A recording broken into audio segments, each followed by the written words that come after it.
I'm Seth MacFarlane, and welcome to Peacock's at-home variety show. Our purpose here is to entertain and to help raise awareness and support for essential workers and communities in need through amazing organizations like United Way, amplifying relief efforts in communities of color that have been severely impacted by the pandemic. Now, I do hope everyone is staying safe, staying healthy. I myself had a little bit of a scare this morning when I thought I had the virus. I came downstairs to my kitchen and I got a little coffee. Wait for laughter. Okay. So what's it been now? 8 weeks that we've been doing this? I know it's been too long because my cat has started masturbating in front of me, which tells me that there are no rules anymore, so I give up.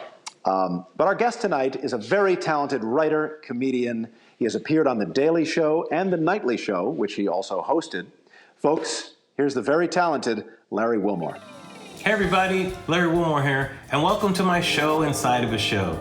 I hope everybody's being safe out there. And before we get started, I just want to give a shout out to all the first responders out there, especially my niece Brianna and my sister Debbie, who are both nurses. We really appreciate all that you guys are doing out there. Now, we don't have a lot of time. Those are kind of the rules on the show inside of a show. So let's get right to it.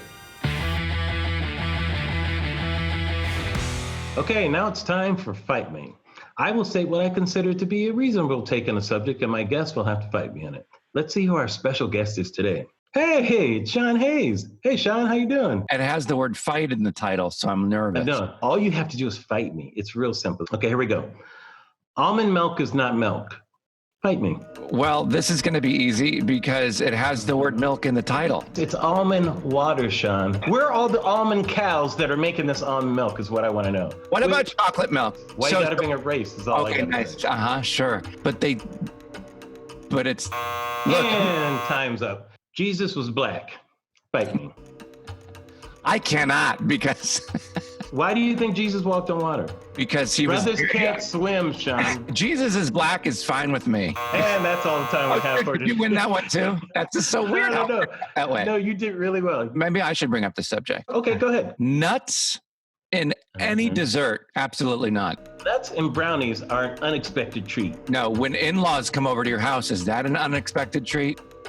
No. Maybe get them out of chocolate chip cookies, but we can have a couple of brownies. That's beautiful. I'm going to start my own show called Don't Fight Me. All right, well, I guess time's up. Sean Hayes, everybody. Thanks for coming, Sean. I really appreciate it. Hey, welcome to Slanguages. Now, look, many of us, because we have so much free time, are left with not much to do. So I thought it would be fun to learn languages, or more precisely, learn slang from languages. So to help me out is my daughter, Lauren Wilmore. Hey, Lauren. Welcome to Slanguages. Now, Lauren, you love languages. You speak both Mandarin and French, right? Oui, sure. Very good. So I thought it would be fun if you could teach us a little slang, maybe some Mandarin slang? Yeah, sure. So basically, if you want to say something like, that phone is basic, you would say, 那个手机好土. Whoa, wait. Say that again? 那个手机好土. What did you say? I thought you were talking about a phone. It's a different language. That's not the N-word, Dad. It comes from 那个. So like this, 这个, that, 那个. They use the N-word as a part of speech? If you're like ordering on a menu, you'd be like, 我要吃那个炒鸡蛋. You said nigga 5 times. Because I was looking for the word. It's why there are no black people in China. Don't worry about it. That's all the time we have for today. Oh. But Lauren, thanks for being on Slanguages. Thanks for having me. In every segment of Masterclass, Larry Wilmore gives you a professional lesson on an area of showbiz, an area that he's already mastered. Masterclass. Stand-up comedy. I mean, just go on stage and say some funny shit.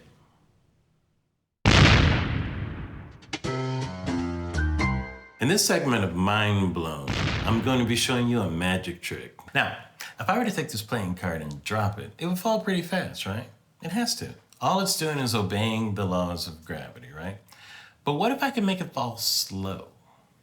Not obey the laws of gravity, disobeying the laws. I just snap, watch. I'll let go of the card and it's starting to fall. It's falling right now, but it's falling very slowly. It's making its way to my hand here. And it's almost there. It's almost there. Now, we can leave it suspended there, and you can see there's nothing holding it up. And if we want to make it go back, we can do it with just a little puff of air. And there you go. I hope you'll agree. Your mind was blown.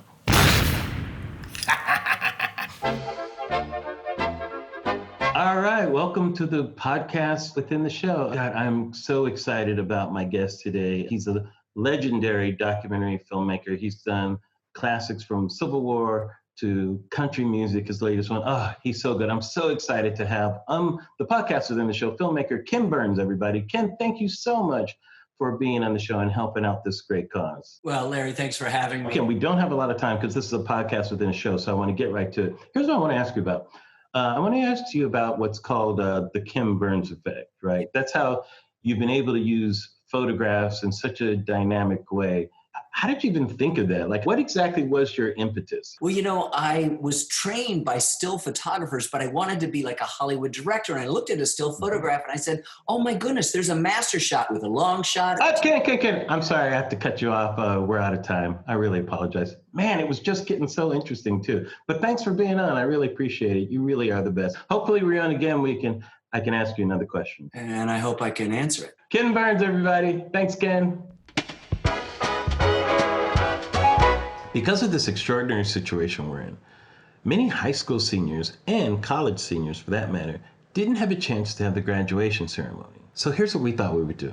We thought we'd collect just a few of the high school seniors from around the country, and let's just hear the valedictory speeches right now. So that's what we're gonna do. So give it up, you guys, for the class of 2020. Take it away, you guys. We thought of the futility of writing a speech that would never be heard. Perhaps never even read. It felt like we got robbed of something, didn't it? Out of nowhere, the celebration right before the finish line just got taken away. I'm sure that we all feel as though our accomplishments seem to be overshadowed by this tragedy.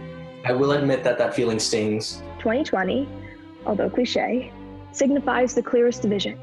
One lacking denial and bias, a vision unclouded by things we cannot control. Again, we have all realized just how much value our classmates hold in our hearts. And while our hearts have been hurting, please remember that all things must pass. We are the class of 2020. Infamous, notorious, and resilient. As you embark on your ventures in college and in life, do not forget the sense of loss you feel today. Turn it into urgency. We don't have the right to sit down and be upset at life forever. There's a future to get to. I hope you're seeing clearly now. I know I certainly am. Woo! Yeah, class of 2020, you guys. That's what I'm talking about. Future of America looks bright.